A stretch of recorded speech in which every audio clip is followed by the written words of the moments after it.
Hello friends, ತಮಗೆಲ್ಲರೂ ಕೂಡ ಜ್ಞಾನಕಾಶಿ ಅಕಾಡೆಮಿಗೆ ಸ್ವಾಗತ. ಈ ಒಂದು ಕ್ಲಾಸ್ನಲ್ಲಿ ಚತುರ್ಭುಜಗಳ ಪರಿಚಯ ಈ ಒಂದು ಚಾಪ್ಟರ್ಗೆ ಸಂಬಂಧಿಸಿದ ಎಕ್ಸಸೈಸ್ 3.3ರಲ್ಲಿ ಎರಡನೇ ಪ್ರಶ್ನೆಯನ್ನು ನೋಡಿದ್ರಿ. ಇವಾಗ ಈ ಒಂದು ಕ್ಲಾಸ್ನಲ್ಲಿ ಮೂರನೇ ಪ್ರಶ್ನೆ ಮುಂದುವರೆದ ಪ್ರಶ್ನೆಗಳನ್ನು ಡಿಸ್ಕಸ್ ಮಾಡೋಣ. ಅದಕ್ಕೂ ಮುಂಚೆ ಈ ಚಾನಲ್ಗೆ ನೀವೇನಾದರೂ ಹೊಸಬರಾಗಿದ್ದರೆ ದಯವಿಟ್ಟು ನಮ್ಮ ಚಾನಲ್ಗೆ ಸಬ್ಸ್ಕ್ರೈಬ್ ಮಾಡಿಕೊಳ್ಳಿ. ಮೂರನೇ ಪ್ರಶ್ನೆ ಈ ರೀತಿಯಾಗಿದೆ. ಸಮಾಂತರ ಚತುರ್ಭುಜಗಳ ಒಂದು ಚಿತ್ರವನ್ನು ಕೊಟ್ಟಿದ್ದಾರೆ. ಈ ಚಿತ್ರಗಳಿಗೆ ಏನನ್ನು ಇಲ್ಲಿ ಹೇಳಿಕೆಗಳನ್ನು ಕೊಟ್ಟಿದ್ದಾರೆ. ಅವು ಸರಿ ಅಥವಾ ತಪ್ಪಿಲ್ಲ, ಯಾವ ರೀತಿಯಾಗಿ ಸಮರ್ಥನೆಯನ್ನು ಕೇಳ್ತೀರಿ ಅಂತ ಪ್ರಶ್ನೆ ಇದೆ. D, A, B, C, D ಈ ರೀತಿಯಾಗಿ ಸಮಾಂತರ ಚತುರ್ಭುಜಗಳಿದ್ದಾವೆ. ಈ ಒಂದು ಸಮಾಂತರ ಚತುರ್ಭುಜದಲ್ಲಿ ಮೊದಲನೇ ಪ್ರಶ್ನೆ ಹೇಳಿಕೆಯನ್ನು ಕೊಟ್ಟಿದ್ದಾರೆ. ಆ್ಯಂಗಲ್ ಡಿಗೆ ಆ್ಯಂಗಲ್ ಬಿ ಎರಡು ಕೂಡಿದಾಗ 180 ಡಿಗ್ರಿ ಆಗತ್ತಾ ಅಂತ ಪ್ರಶ್ನೆ ಇದೆ. ಇಲ್ಲ ಅಂತ ಪ್ರಶ್ನೆಗೆ ಆನ್ಸರನ್ನು ಮಾಡಬೇಕು. ಯಾಕಂದರೆ ಆ್ಯಂಗಲ್ ಡಿ ಮತ್ತು ಆ್ಯಂಗಲ್ ಬಿ ಎರಡು ಅಭಿಮುಖ ಕೋನಗಳು ಇರೋದ್ರಿಂದ ಎರಡೂ ಕೂಡ ಸಮಾನವಾಗಿರ್ತವೆ. ಆದರೆ 180 ಡಿಗ್ರಿಗೆ ಸಮಾನವಾಗಿ ಇರೋದಿಲ್ಲ. ಅಥವಾ ಎರಡನೇ ಪ್ರಶ್ನೆ ಈ ರೀತಿಯಾಗಿದೆ. A B is equal to D C 8 centimetre ಅಂತ ಇದೆ. B C is equal to 4.4 centimetre ಅಂತ ಇದೆ. A D is equal to 4 centimetre ಅಂತ ಇದೆ. ಇವಾಗ ಎ ಬಿ 8 ಸೆಂಟಿಮೀಟ್ರ್ ಇದೆ, ಡಿ ಸಿ 8 ಸೆಂಟಿಮೀಟ್ರ್ ಇದೆ. ಸಮಾಂತರ ಚತುರ್ಭುಜದ ಅಭಿಮುಖ ಬಾಹುಗಳು ಏನಾಗಿರ್ತವೆ? ಸಮಾನವಾಗಿರ್ತವೆ. ಇದು ಸರಿಯಾಗಿದೆ. ಆದರೆ ಅಭಿಮುಖ ಬಾಹುಗಳು ಸಮನಾಗಿರ್ತವೆ ಅಂದಾಗ ಬಿ ಸಿಗೆ ಎ ಡಿ ಕೂಡ ಸಮನಾಗಿ ಇರಬೇಕು. ಆದರೆ ಇಲ್ಲಿ ಇದು 4.4 ಸೆಂಟಿಮೀಟ್ರ್ ಇದೆ, ಇದು 4 ಸೆಂಟಿಮೀಟ್ರ್ ಅಂತ ಇದೆ. ಇದು ಇಲ್ಲ ಅಂತ ನಾವು ಆನ್ಸರನ್ನು ಬರಿಬೇಕು. ನೆಕ್ಸ್ಟ್ ಮೂರನೇ ಪ್ರಶ್ನೆ ಏನಿದೆ ಸಬ್ ಕ್ವಶನ್ ಅಂದಾಗ ಆ್ಯಂಗಲ್ ಎ 70 ಡಿಗ್ರಿ ಇದೆ ಮತ್ತು ಆ್ಯಂಗಲ್ ಸಿ 65 ಡಿಗ್ರಿ ಇದೆ. ಆ್ಯಂಗಲ್ ಎ 70 ಡಿಗ್ರಿ ಇದೆ, ಆ್ಯಂಗಲ್ ಸಿ 65 ಡಿಗ್ರಿ ಇದೆ. ಇದು ಕೂಡ ತಪ್ಪು. ಇದು ಕೂಡ ಆನ್ಸರ್ ಸರಿ ಇಲ್ಲ ಅಂತ ಬರಿಬೇಕು. ಯಾಕಂದರೆ ಇದು ಒಂದು ಸಮಾಂತರ ಚತುರ್ಭುಜ ಆದರೆ ಅಭಿಮುಖ ಕೋನಗಳು ಸಮನಾಗಿರ್ತವೆ. ಆದ್ದರಿಂದ ಇದು ಇಲ್ಲ. ನಾಲ್ಕನೇ ಪ್ರಶ್ನೆ, ಇಲ್ಲಿ ಕೊಟ್ಟಿರುವಂಥ ಚಿತ್ರವನ್ನು ಗಮನಿಸಿ ಇದರ ಲಕ್ಷಣಗಳನ್ನು ನಾವೀಗ ಬರೀಬೇಕು. ಇದು ಒಂದು ಸಮಾಂತರ ಚತುರ್ಭುಜಕ್ಕೆ ಸಂಬಂಧಿಸಿದಾಗಿದೆ. ಇಲ್ಲಿ ಏನಾಗ್ತಾ ಇದೆ ಅಂದರೆ ಅಭಿಮುಖ ಬಾಹುಗಳು ಸಮನಾಗಿದ್ದಾವೆ, ಅಭಿಮುಖ ಕೋನಗಳು ಸಮನಾಗಿದ್ದಾವೆ. ಆದ್ದರಿಂದ ಇದು ಒಂದು ಚತುರ್ಭುಜವಾಗಿದೆ. ಇದು ಒಂದು ಚತುರ್ಭುಜವಾಗಿದೆ. ಹಾಗಾದರೆ ಈ ಒಂದು ಚಿತ್ರದಲ್ಲಿ ಏನನ್ನು ಮತ್ತೆ ಕೊಟ್ಟಿದ್ದಾರೆ ಅಂತ ಗಮನಿಸಿ.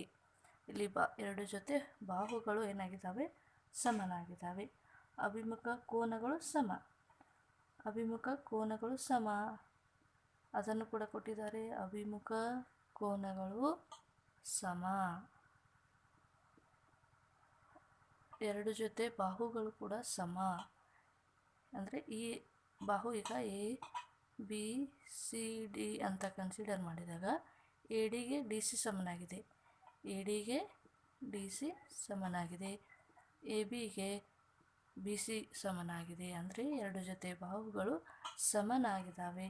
ಆದ್ದರಿಂದ ಇದನ್ನು ನಾವು ಏನಂತ ಕರಿತೀವಿ? ಚತುರ್ಭುಜದಲ್ಲಿ ಯಾವ ಒಂದು ವಿಧವಾಗಿದೆ? ಇದು ಪತಂಗವಾಗಿದೆ.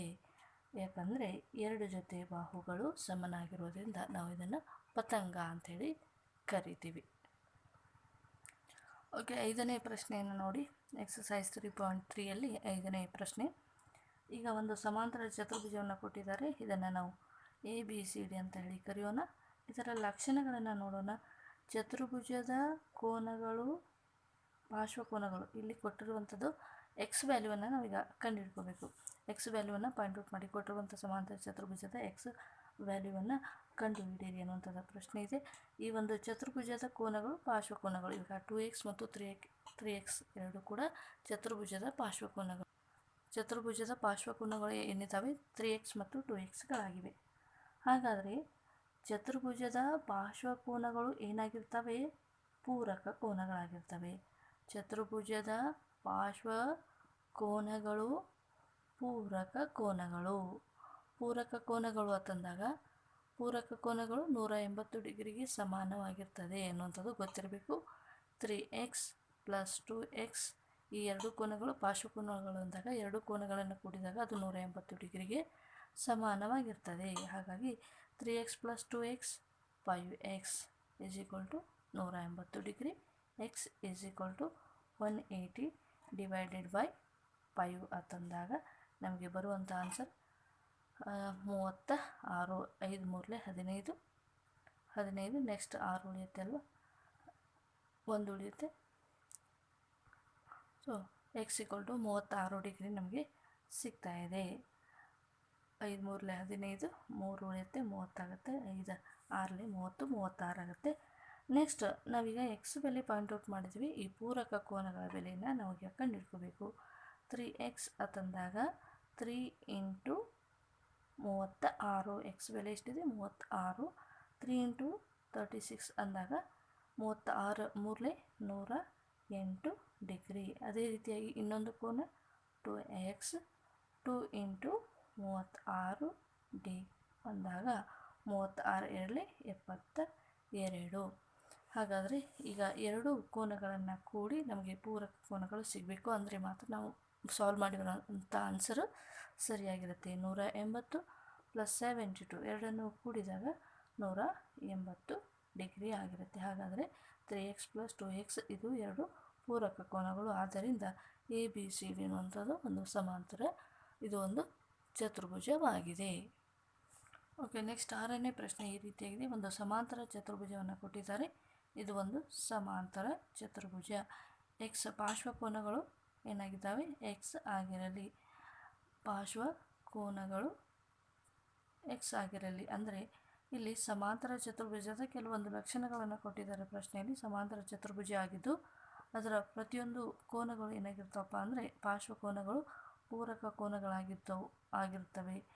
ಅಂದರೆ ಪ್ರಶ್ನೆಯಲ್ಲಿ ಏನಂತ ಕೊಟ್ಟಿದ್ದಾರೆ, ಸಮಾಂತರ ಚತುರ್ಭುಜದ ಪಾರ್ಶ್ವಕೋನಗಳು ಸಮ ಅಂತ ಕೊಟ್ಟಿದ್ದಾರೆ. ಹಾಗಾಗಿ ಆ ಒಂದು ಸಮಾಂತರದ ಪಾರ್ಶ್ವಕೋನಗಳು ಎಕ್ಸ್ ಆಗಿರಲಿ ಅಂತ ನಾವು ಹೇಳಿ ತೆಗೆದುಕೊಳ್ಳೋಣ. ಎರಡು ಪಾರ್ಶ್ವಕೋನಗಳು ತಂದಾಗ ABCD ಎನ್ನುವಂಥ ಸಮಾಂತರ ಚತುರ್ಭುಜ ಆದಾಗ ಆ್ಯಂಗಲ್ ಎ ಮತ್ತು ಆ್ಯಂಗಲ್ ಬಿ ಎರಡು ಕೂಡ ಪಾರ್ಶ್ವಕೋನಗಳಿದ್ದಾಗ ಎರಡು ಸಮ ಅಂತ ಕೊಟ್ಟಾಗ ಎರಡನ್ನು ಸಮವಾಗಿ ನಾವು ತಗೋಬೇಕು. ಹಾಗಾಗಿ ಎಕ್ಸ್ ಅಂತ ತಗೊಂಡ್ವಿ. ಇವಾಗ ಪಾರ್ಶ್ವಕೋನಗಳು ಏನಾಗಿರ್ತವೆ ಪೂರಕ ಕೋನಗಳು. ಪಾರ್ಶ್ವಕೋನಗಳು ಪೂರಕ ಕೋನಗಳಾಗಿರ್ತವೆ. ಪೂರಕ ಕೋನ ಅಂದಾಗ ಅದು 180 ಡಿಗ್ರಿಗೆ ಸಮಾನವಾಗಿರ್ತದೆ. x + x 180 degree. 2x = 180 degree. x = 90 degree. 180 / 2 ಮಾಡಿದಾಗ 90 ಡಿಗ್ರಿ ಅಂತ ಆಯಿತು. ಇವಾಗ ಪಾರ್ಶ್ವಕೋನಗಳು ಎರಡೂ ಪಾರ್ಶ್ವಕೋನಗಳು ಏನಾಗಿರ್ತವೆ 90 ಡಿಗ್ರಿ ಅಂತ ಆಯಿತು. ಹಾಗಾಗಿ ಇನ್ನುಳಿದ ಕೋನಗಳು ಪಾರ್ಶ್ವಕೋನಗಳು 90 ಡಿಗ್ರಿ ಆದರೆ ಇದರ ಪಾರ್ಶ್ವಕೋನಗಳು 90 ಡಿಗ್ರಿ ಆಗಿರ್ತವೆ. ನೆಕ್ಸ್ಟ್ 7ನೇ ಪ್ರಶ್ನೆ ಈ ರೀತಿಯಾಗಿದೆ. ಕೊಟ್ಟಿರುವಂಥ ಸಮಾಂತರ ಚತುರ್ಭುಜದಲ್ಲಿ XYZಗಳ ಬೆಲೆಯನ್ನು ಕಂಡುಹಿಡಿಯಿರಿ ಎನ್ನುವಂಥದ್ದು ಪ್ರಶ್ನೆ ಇದೆ. ಓಕೆ, ಇವಾಗ ನಾವು ಸಾಲ್ವ್ ಮಾಡಿ ನೋಡೋಣ. ಇಲ್ಲಿ ಕೊಟ್ಟಿದ್ದಾರೆ ನೋಡಿ, HOP ಎನ್ನುವಂಥದ್ದು ಒಂದು ಸಮಾಂತರ ಚತುರ್ಭುಜ ಇದೆ. HOನ ಏನು ಮಾಡಿದ್ದಾರೆ, ಇದನ್ನು ವೃದ್ಧಿಸಿದ್ದಾರೆ. ಆವಾಗ POR ಎನ್ನುವಂಥದ್ದು 70 ಡಿಗ್ರಿ ಆಗಿದೆ. EHP ಎನ್ನುವಂಥದ್ದು 40 ಡಿಗ್ರಿ ಇದೆ. XYZಗಳ ಬೆಲೆಯನ್ನು ನಾವೀಗ ಕಂಡುಹಿಡ್ಕೋಬೇಕು. ಓಕೆ, ಇವಾಗ ರೇಖಾಗಣಿತಕ್ಕೆ ಸಂಬಂಧಿಸಿದ ಕೆಲವೊಂದು ಲಕ್ಷಣಗಳನ್ನು ಗಮನಿಸಿದಾಗ ಆ್ಯಂಗಲ್ HOP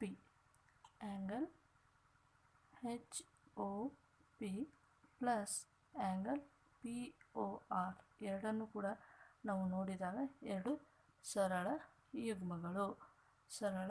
ಯುಗ್ಮಗಳು ತಂದಾಗ ಅವು 180 ಡಿಗ್ರಿಗೆ ಸಮಾನವಾಗಿರ್ತದೆ.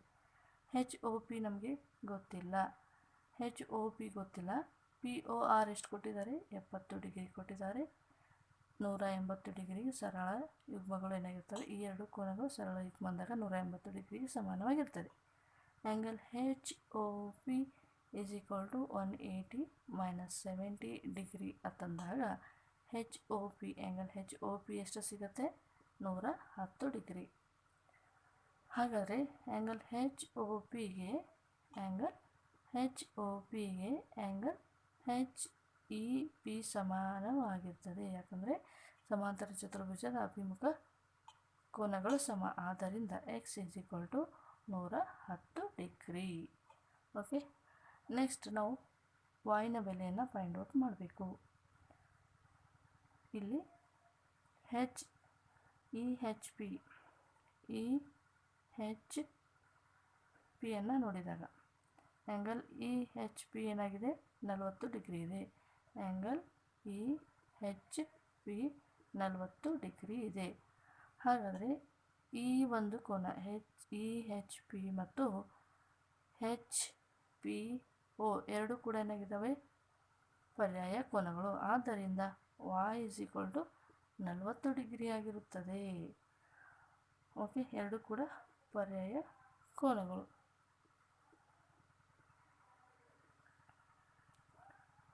ನೆಕ್ಸ್ಟ್ ನಾವೀಗ ಏನು ಮಾಡಬೇಕು, ಜೆಡ್ನ ವ್ಯಾಲ್ಯೂವನ್ನು ಫೈಂಡ್ ಔಟ್ ಮಾಡಬೇಕು.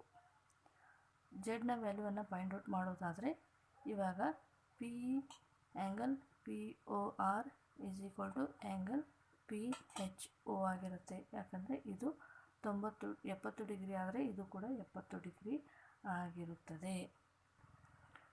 Angle P O R angle E H O ಎರಡೂ ಕೂಡ ಸಮಾನವಾಗಿರ್ತವೆ. ಯಾಕಂದರೆ ಇವು ಅನುರೂಪ ಕೋನಗಳು ಸಮ. ಹಾಗಾದರೆ ಇಲ್ಲಿ ಇ ಹೆಚ್ ಪಿಯ ಬೆಲೆ 40 ಅಂತ ಇದೆ. ಇವಾಗ ಇ ಹೆಚ್ ಪಿಯನ್ನು ತೆಗೆದುಕೊಳ್ಳೋಣ. ಪಿ ಒ ಆರ್ ಎಷ್ಟಿದೆ, 70 ಡಿಗ್ರಿ ಅಂತ ಇದೆ. ಇವಾಗ ಆ್ಯಂಗಲ್ ಪಿ ಹೆಚ್ ಒ ಅಂದಾಗ angle E H P plus angle P H O ಇದು 70 ಡಿಗ್ರಿ ಅಂತಾಯಿತು. ಇ ಹೆಚ್ ಪಿ 40 ಡಿಗ್ರಿ ಇದೆ. ಪಿ ಹೆಚ್ ಒನ ನಾವೀಗ ಕಂಡುಹಿಡ್ಕೋಬೇಕು. 70ರಲ್ಲಿ 40ನ್ನು ಮೈನಸ್ ಮಾಡಿ ಆವಾಗ ಎಷ್ಟು ಸಿಗುತ್ತೆ, 30 ಡಿಗ್ರಿ ಸಿಗುತ್ತೆ. ಪಿ ಹೆಚ್ ಒ ಏನಿದೆ, ಪಿ ಹೆಚ್ ಒ ಇದು ಜೆಡ್ ಆಗಿದೆ. Z is equal to 30 degree. Z 30 degree, y 40 degree, x 110 degree.